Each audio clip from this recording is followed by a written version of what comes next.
Hello, my name's Jordan. That sounded awful. Do we always have to say, hi, my name? Can we not just be like, hi, but welcome back to the ewecow podcast? No, I feel like if you don't say your name, we're only saying first names, it's not formal. Yeah, okay, let's go then. Hey, I'm Jordan. Welcome to ewecow. Hey guys, I'm Lauren. What we do in this podcast is we just have a chat, random topics which are in the teapot, and Lauren's going to pick one and we're just going to talk about it. If you'd like to subscribe, please do. We'd like you to. We'd also like you to join in the conversation. So send us your comments or let us know any thoughts on adding topics to the teapot. We can put your topic in there and we can discuss it together. What you got? Worst job. Worst job. I don't even remember. That's my writing. I don't remember writing it. Who came up with that one? What's your worst job you've ever had? Oh, I do. Oh, I do know. Yeah, because you said, I can't say that on camera. What? Not the worst job, but oh my. No, what's the worst job you've ever had? I think it lasted a day. I don't know what happened. I was underage to be working, and there was this van, not even a van, it's like, at the side of the road, it was like like fried bacon rolls, coffee. That food van? Yeah, but it was like shitty, like side of this fucking main road. Oh. Like, it was rank. And my job was to wash the dishes by hand. That is hard. And then, I think because I finished doing them all so quick, he had me out picking up litter, like from around the van. And then I never got a call back, and I don't know why. I was so efficient. I was really good at it. Maybe I was You too never good. got a call back. Would you go back? No, I didn't enjoy it. It was horrible. I wasn't even old enough to be working. I was probably earning a couple of pounds an hour. Yeah, my first ever job in the chemist, I was earning £1.10 an hour. That was like a Saturday job. Oh, Jesus. Did I tell you? I don't know whether I recorded it. No, I think when we put this topic in, did I say this? When I worked in the chemist, everyone had to clean the toilets every other week on your shift or whatever. Oh, you have to talk about this? Yeah. I've cleaned toilets. Oh, look, it's not that I'm anti-cleaning toilets. Cleaned your toilet? Yeah, but I paid you a lot more than £1.10. So I would say to the guy, the pharmacist, I don't want to clean the toilet, right? So you got sacked? No, he said, all right, just put the lid down and spray the room so it seems like you have. Which wasn't a good lesson in work, but it did make me feel better, that was... How old were you? 15. I was a kid. I'm trying to think what my first job was. I think it was probably a paper round. Did you ever do one? No, I started my own businesses at school. Like I had a hideout videos. It's a long time ago. Well, I stopped. How did you get these videos? Oh, we had videos. And you were We had like 200 videos. And then I made little membership cards. Yeah, movies.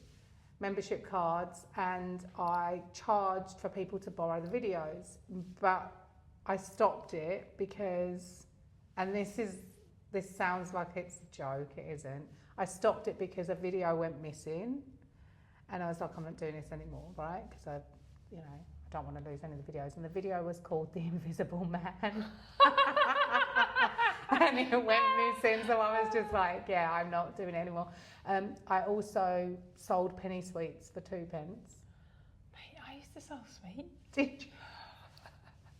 I thought you'd eat them all. Do you know what I used to do? My dad, he was a CCTV engineer, and he was working at Cadbury World one time for like a couple of months. They were doing like all of the CCTV Hope you're not going to get your dad into trouble. So because he was working at the place, they allowed him into the staff shop, and he got boxes of.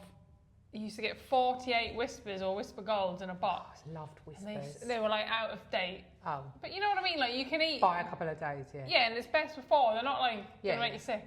For 50p for this box, right? For the whole box? Yeah. So it was like, so I was selling them for 20p a bar at school. And were you going, come and get your whispers? I bet you were so loud about it. Everyone found out about it. Everyone was like, come up to me, and then I was doing cream eggs as well, and like orange eggs. Like they came out for a while. It was just like a orange centre, and it was like orange flavour, like the cream egg. But so it's basically they had too much of the orange bit of the egg. It was so nice. So I was literally selling all these. I think I started at 25p. I don't remember how much they were. Like we had a vending machine at school, so I obviously selling them cheaper than that. And then it got to the point, I just dropped it to 20p to try and sell more. I made a decent amount, and we got to the point where people were getting jealous, so they started saying, I'm going to tell the teacher you're not supposed to be selling stuff at school. And so then I was like, well, you've bought from me, so you're going to get yourself in trouble. I was just lying to them, and they fell for it, and because they were then too scared to dob me in. That dob you in. Dob. Yeah. You're such a dobber. What do you dob me in? Do you know what I used to do with penny sweets when people used to laugh at me? And this is going to make me sound like a jipper, right? Oh. But me and my mate, for some reason, do you remember this? Like, no one would keep 1 and 2p's. They would just chuck them up. You'd see them on the floor all the time. Yeah. Some people used to collect them in big jars, though, because you could take them to the bank way back when. Yeah, but I don't know why people would just chuck them, especially at school. There were so many 1s and 2p's if you just looked on the floor and whatever. So me and my friend started just picking them all up. So at the end of the week, we just collect them all, just at lunchtime or break time. And then at the end of the week, we'd take it in turns. We'd go to the shop and buy a load of penny sweets, and then we'd share them. You've got an entrepreneurial nature. Why have you never... you have had your own business with Michael, haven't you? Yeah, but that wasn't me. That was him. Yeah. I don't know. Like, my dad used to call me Del Boy.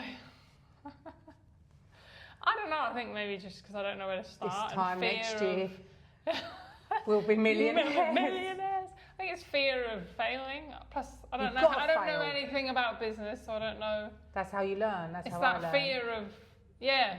It's risky, isn't it? I suppose it's different. Like if I'm just selling, if I've got stuff on the cheap, I'd be selling it.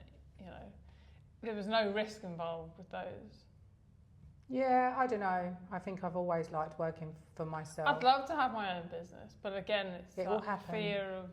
I don't know. No, you're good. You've got a good brain for that. I recognise it as a good brain for business. You just got to get over the fear. But if we go back to the jobs, I worked in Tesco's for one day, one shift, like a trial shift, and it wasn't. I was so good at it. I was like, run the till straight away. But then I got a phone call that day because I'd gone in the summer holidays. I just rang up Channel 5 to say, can I come in? And I just had to look around and helped out and I can't remember what I did. I think it was just a day. But then they called me up after that Tesco shift. They called me up, I think I was 19, and said, do you want a summer job? Don't you want a job?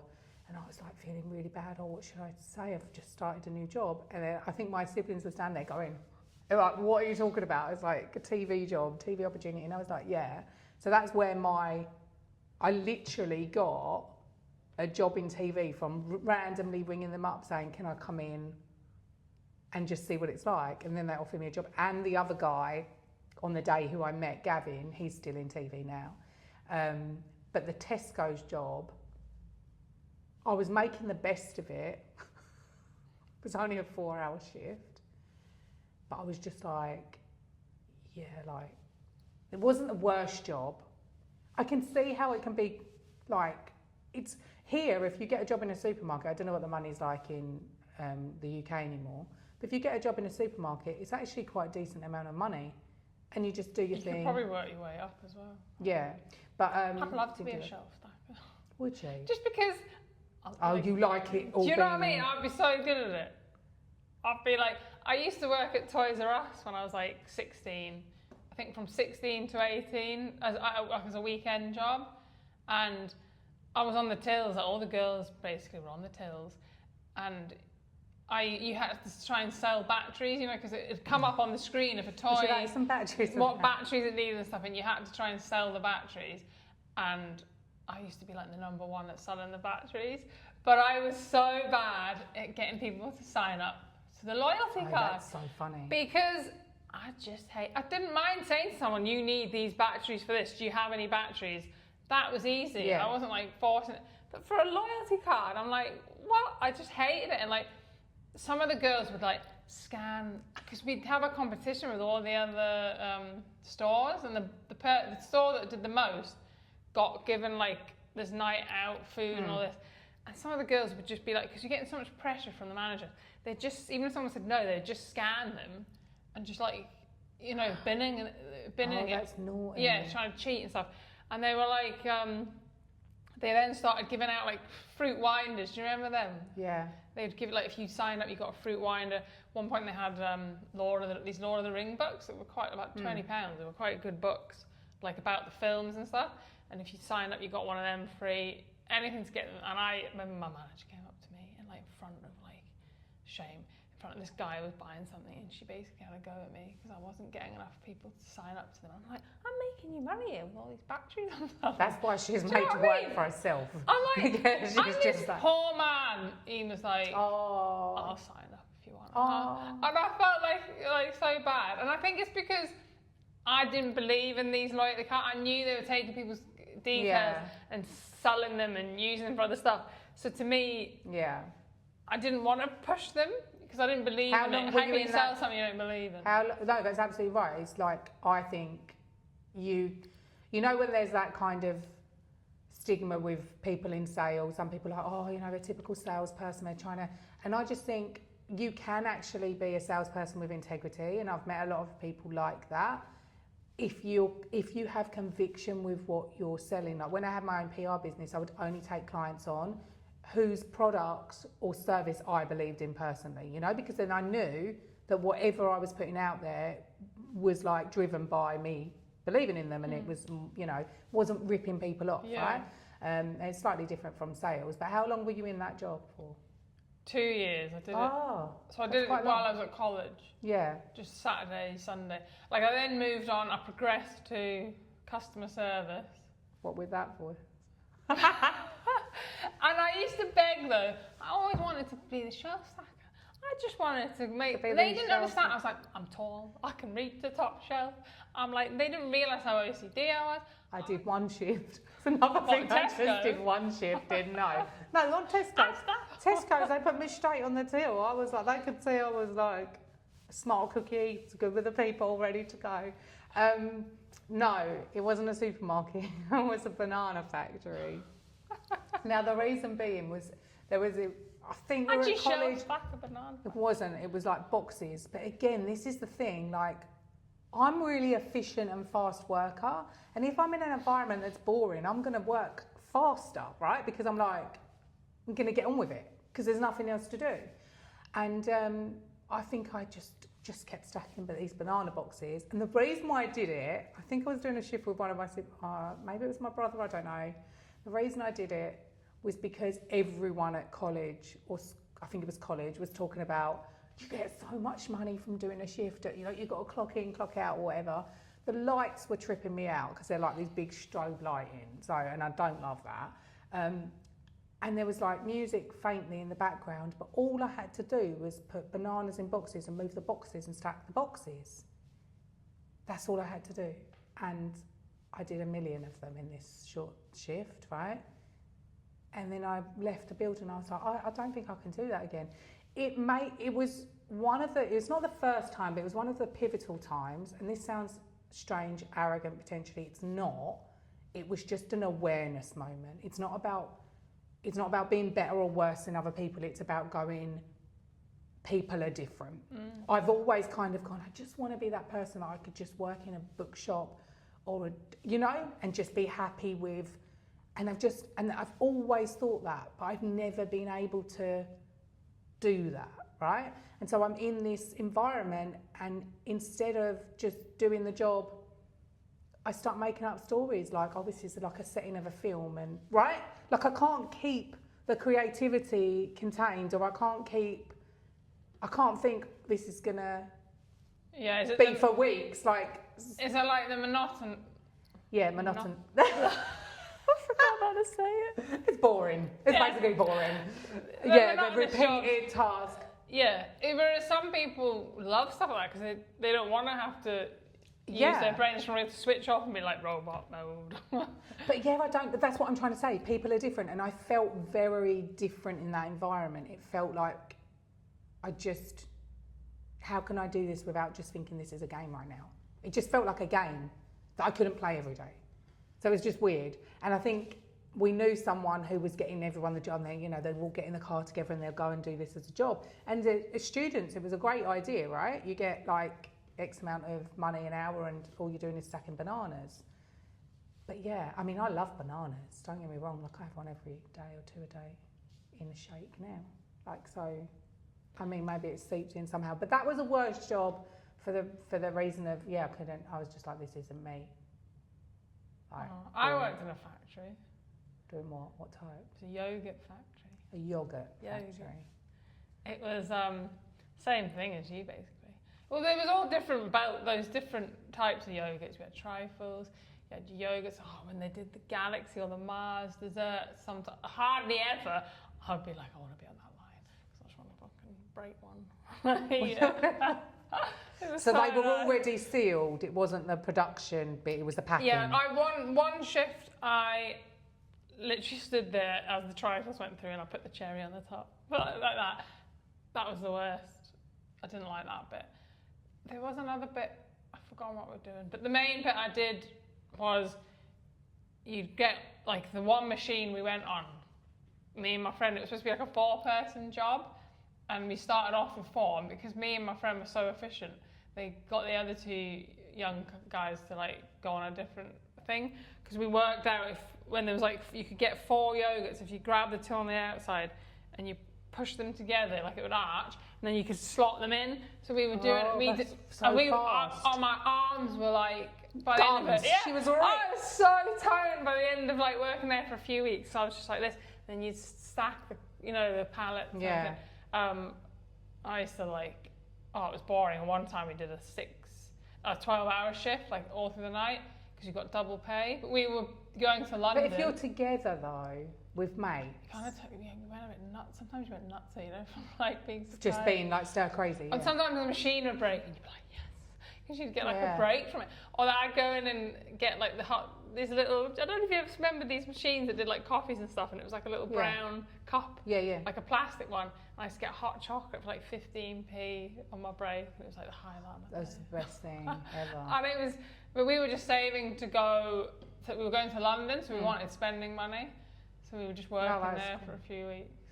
I did for my college years mostly. Before I moved to Channel 5, I did market research where you had to get people off the street and go and recruiting. Would you like to do a survey? I couldn't do that. We had some good opportunities there. Me and my sisters worked there, and my brother, I think. But that was good money, and we did some at home, like where you do surveys like with people you knew and stuff.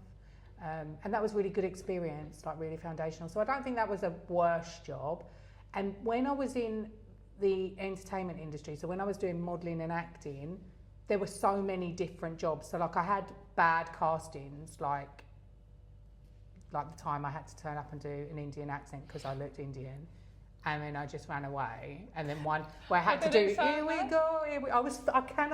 I know I look like, and on paper, being mixed, but I should, in theory, be able to do a cliche. And it's sort of, why don't you choose, and this is a long time ago, why don't you choose a person that has an authentic Indian accent to do it, right? So that was another bad modelling job I got. I got booked to do this modelling job. Beautiful pictures out of it, actually, for different things. I think it was used for like Samsung, and then there was one of the pictures used in like OK or Hello magazine. It's really nice. It was just like really natural, and I had to like blow in my hand or pretend I was holding like light orbs, and then they were superimposed in afterwards. But there was another model on the job with me, a male model, and one of the pictures the photographer wanted us to look like 2 aliens that had met them. Like aliens, I don't know, right? Watch out episode on aliens, but 2 like alien like people, models, like kissing, embracing. We didn't have to kiss, we just had to embrace like we were about to kiss.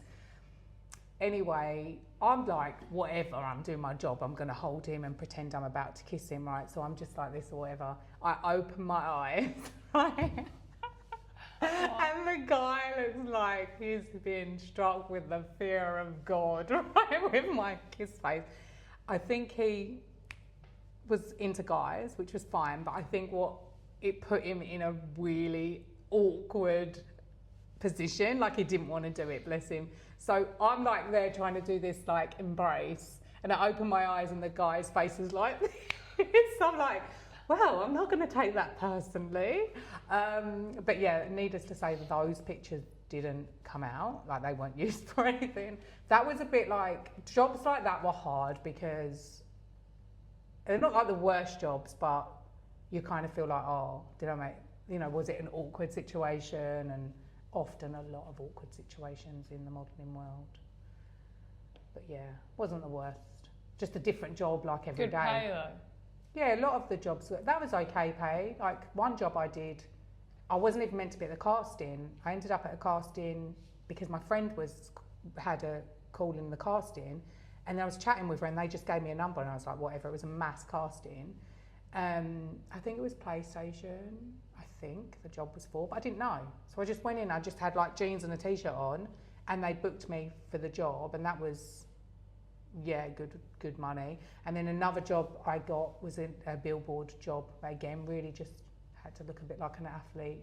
But the guy come in and was like, oh, you're supposed to be Indian, you look Greek. I was like, I don't know, I got booked for the job, but that was nice money. That was like repeat money, quite thousands, just for a billboard, yeah. Wow. Yeah, so that was clearly not the worst job. But I got shouted at by a supermodel, I probably told you that.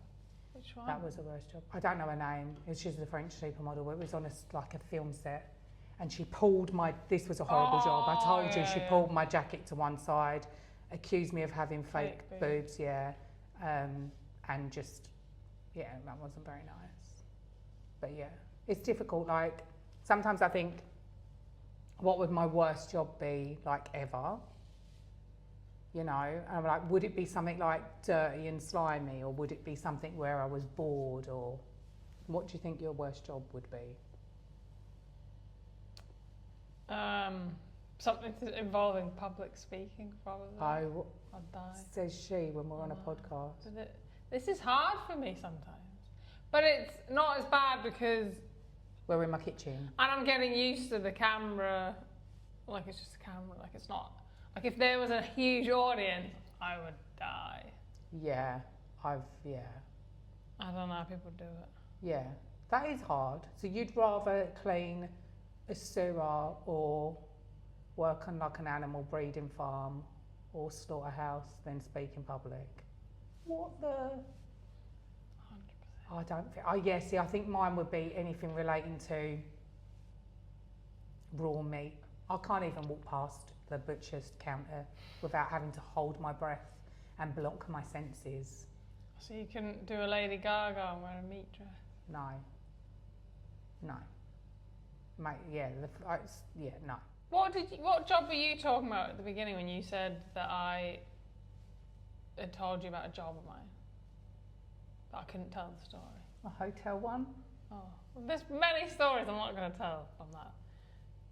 But that was probably not the worst job. I didn't get paid what I was supposed to get paid though. That's why I ended up leaving.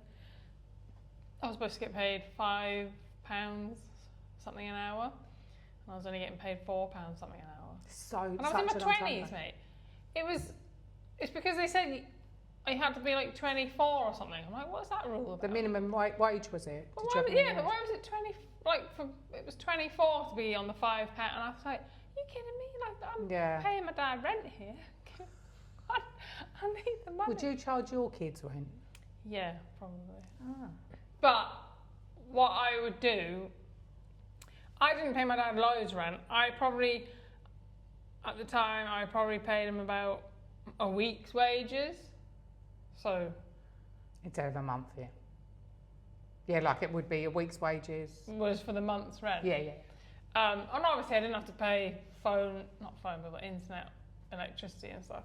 He did it just because, you know, I was working and he felt like you've got to teach me that you can't just spend all your cash messing around.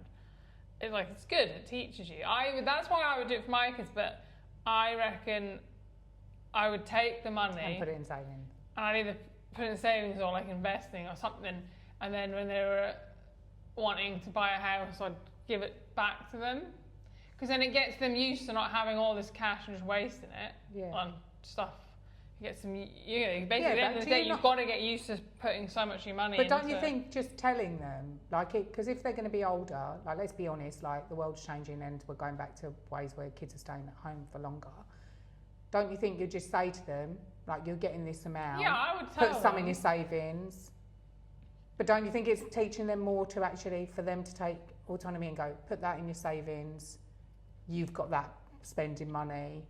Do you know what I mean? Yeah, it teaches them the money instead I of then earn you isn't give just all him spending. Yeah, but do you think you need to, I don't think it has to be charging them rent. You can say this would be the equivalent of rent, put it in your savings. Because I feel like that's them actually taking charge then, Yeah, I don't know what if they didn't put it all in there? I'd rather be in control of that. Well, that says more about you. No, but it's like... Yeah, but say Rex is nearly 18, right?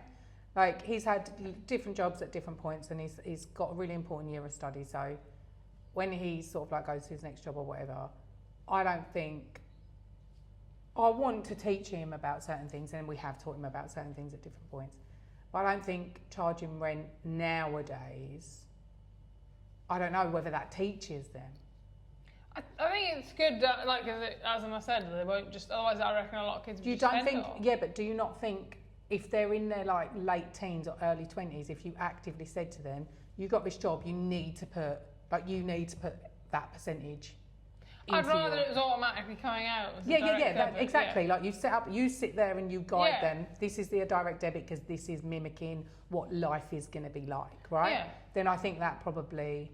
And also, it makes them. Yeah, I think it's save it, because I wouldn't do it now. I mean, Aidan works at weekend. I'm not going to take any of that money, but is he saving some? I think he says he's put a bit into saving. I don't know how much. It depends. He wants to go out and hang out with his mate. Yeah. And I mean, if he's going out and getting takeaways, I'm not paying.